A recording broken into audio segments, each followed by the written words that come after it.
आदर्श शिक्षा समिति सिरोही के ऑनलाइन क्लास में आप सभी भैया बहनों का हार्दिक स्वागत, अभिनंदन। आज हम कक्षा 6 विषय सामाजिक विज्ञान का एक पाठ है राजनीतिक विज्ञान। उस राजनीतिक विज्ञान के अंदर हम जब उस किताब को देखेंगे तो पहला अध्याय आपको देखने को मिलेगा जिसमें विविधता की समझ। अब हम इसी विविधता के अर्थ के बारे में समझेंगे।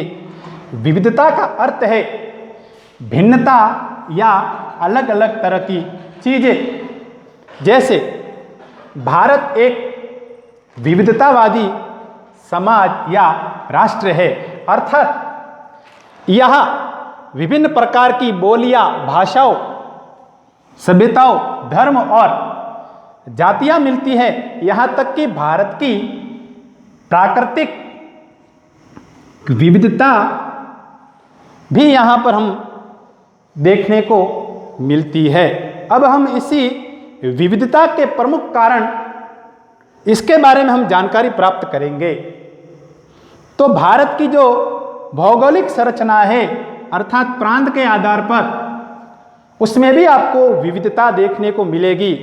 भारत के उत्तर में हिमालय और गंगा यमुना का उपजाऊ मैदान, यह जो मानचित्र है इसके उत्तर में हिमालय और गंगा यमुना के उपजाऊ मैदान आपको देखने को मिलेंगे।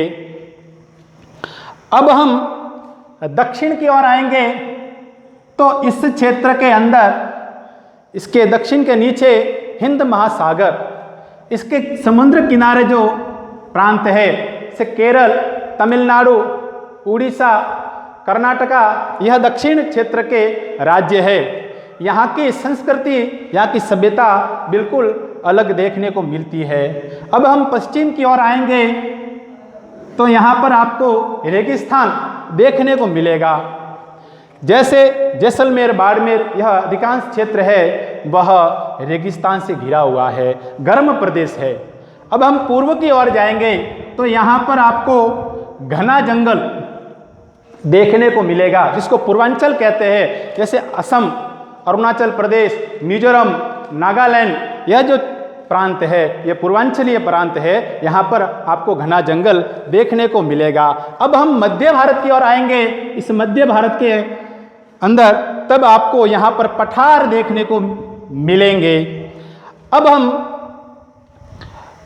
दूसरा बिंदु, धर्म के आधार पर भारत में मूल रूप से हिंदू, मुस्लिम, सिख, ईसाई, इनके अलावा भारत में कई मत, पंथ और संप्रदाय को मानने वाले लोग भी रहते हैं। अब हम तीसरा बिंदु पढ़ेंगे संस्कृति के आधार पर। तो भारत में भाषा, भारत एक बहुत बड़ा क्षेत्र है, यहाँ पर सैकड़ों बोलियां बोली जाती है, सैकड़ों भाषा। यहाँ पर मूल रूप से हिंदी और अंग्रेजी भाषा प्रचलन में है। अब हम वेशभूषा के बारे में जानकारी प्राप्त करेंगे।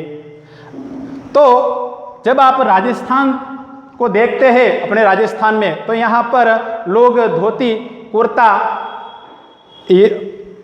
कुर्ता और साफा, यह यहाँ की पहनावे की संस्कृति है।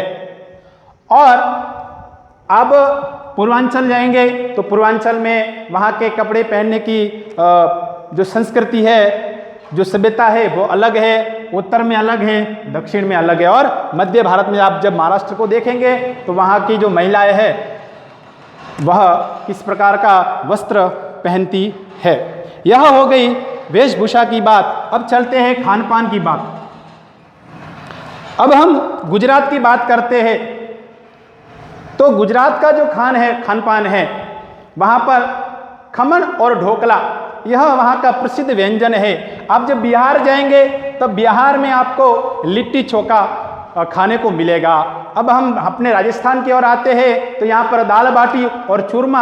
आप जब पंजाब की ओर जाएंगे तो पंजाब में सरसों का साग मक्के की रोटी और लस्सी यह प्रसिद्ध व्यंजन है। तो इस प्रकार अपने भारत में जो अलग अलग प्रांत है उसमें खान पान की जो संस्कृति है वह भी अलग है। अब त्योहार, तो भारत एक लोकतांत्रिक देश है, हिंदू, मुस्लिम, सिख और ईसाई सभी मिलकर रहते हैं, तो सभी आपस में मिलकर त्यौहार मनाते हैं। तो इन त्यौहार मनाने की जो पद्धति है वह भी अलग है। तो यह हमारा जो विविधता वाला जो अध्याय है यह हमने इसके बारे में समझा। अब हम इस किताब को ध्यान से देखेंगे। ये जो चित्र है, ये तीनों चित्र अलग अलग भैया बहनों ने बनाए हैं, अर्थात इन तीनों चित्रों को बनाने की जो कला है वो अलग अलग है। इसमें भी विविधता आपको देखने को मिलेगी। अब हम इसी किताब के आगे देखेंगे तो अपने बारे में निम्नलिखित जानकारियाँ बाहर जाते समय मैं पहनना पसंद करती हूँ या करता हूँ। तो हम क्या पसंद करते हैं? कोई पैंट शर्ट पहनना पसंद करता है, कोई जीन्स टी शर्ट पहनना पसंद करता है। मैं घर में बात करती हूँ या करता हूँ, मैं घर में किस तरह बात करता हूँ या किसके तरह बात करती हूँ, यह हम इसके बारे में हम सब जानते हैं। मेरा पसंदीदा खेल, यानी मेरा पसंदीदा खेल क्या है, अर्थात सभी भैया बहनों का खेलने का तरीका और पसंदीदा खेल अलग अलग हो सकते हैं। जैसे किसी को क्रिकेट खेलना पसंद है, किसी को हॉकी खेलना पसंद है, किसी को फुटबॉल खेलना पसंद है, किसी को कबड्डी, किसी को खो खो। इसके अंदर भी आपको विविधताएं देखने को मिलेगी। अर्थात सभी भैया और बहनों में जो खेलने की जो पसंदीदा जो खेल है वह भी अलग अलग है, उसमें भी विविधताएं आपको देखने को मिलेगी। मुझे के बारे में किताबें पढ़ना पसंद है, यानी मुझे किसके बारे में किताबें पढ़ना पसंद है, इसके अंदर भी विविधताएं आपको देखने को मिलेगी। मान लो तो मुझे महापुरुष की किताबें पढ़ना अच्छी लगती है, किसी को कॉमिक्स की पुस्तक पढ़ना अच्छा लगता है, किसी को भूत की कहानी पढ़ना अच्छा लगता है, किसी को कथा कहानियाँ उसकी किताबें पढ़ना अच्छा लगता है। मुझे के बारे में लिखना पसंद है, यानी मुझे किसके बारे में लिखना पसंद है, तो मुझे स्वयं की कहानी लिखने के बारे में पसंद है, या किसी को पुरानी चीज़ों के बारे में लिखना पसंद होता है, किसी को महापुरुषों के बारे में लिखना पसंद होता है, किसी को स्वयं की आत्मकथा लिखने के बारे में पसंद होता है, किसी को और कुछ चीज़ें लिखना पसंद हो सकता है। तो इसमें भी सभी भैया बहनों के अंदर विविधताएं देखने को मिलती है। अगले पार्ट में हम अगला जो पार्ट है उसके बारे में हम समझेंगे। तो सभी भैया बहनें इस अध्याय को पढ़कर, समझकर और लिखकर अंत में कमेंट बॉक्स में अपना नाम, अपनी कक्षा और अपने विद्या मंदिर का नाम अवश्य लिखें। धन्यवाद।